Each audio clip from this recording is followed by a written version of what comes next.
suis Charles Tison, je dirige Altopictus, qui est une société d'expertise de formation principalement sur le moustique tigre. Et aujourd'hui, on a fait une formation pour les référents communaux des villes du Pays Basque, afin qu'ils apprennent les risques sanitaires, la nuisance que ça engendre et les moyens de communication pour lutter contre. Et pendant cette journée, du coup, il y a une partie de cours pédagogiques assez classique sur l'écologie.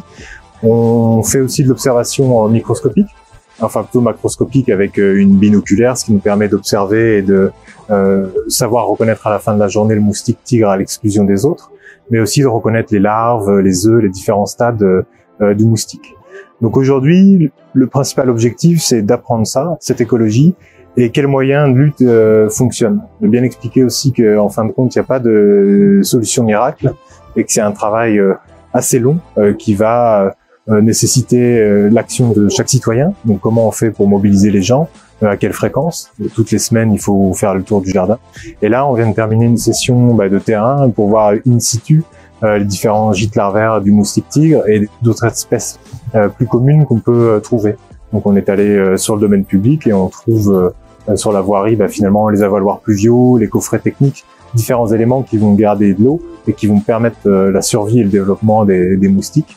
Et puis on est allé aussi dans le domaine privé et sur des espaces collectifs, des parcs ou les serres de la commune pour voir les différents endroits où il peut y avoir des productions de moustiques tigres. Donc là on est en mai, donc on n'a pas eu des grosses densités de moustiques adultes, les volants, les imagos.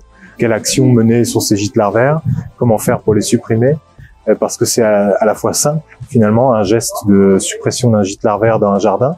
Voilà, il y a une bâche qui est repliée, on l'enlève, on va la ranger, mais compliqué parce que on va pas nécessairement y penser, on va plutôt penser au ruisseau qui est à côté et associer ce ruisseau à la production de moustiques, alors que 100% des moustiques, ou 99% on va dire, viennent de chez nous, de nos jardins. Donc c'est vraiment chez nous qu'il faut devenir un peu maniaque de l'eau et avoir un jour du moustique toutes les semaines à partir du mois de mars-avril pour supprimer, gérer ces gîtes larvaires à moustiques avant qu'il y ait des densités importantes.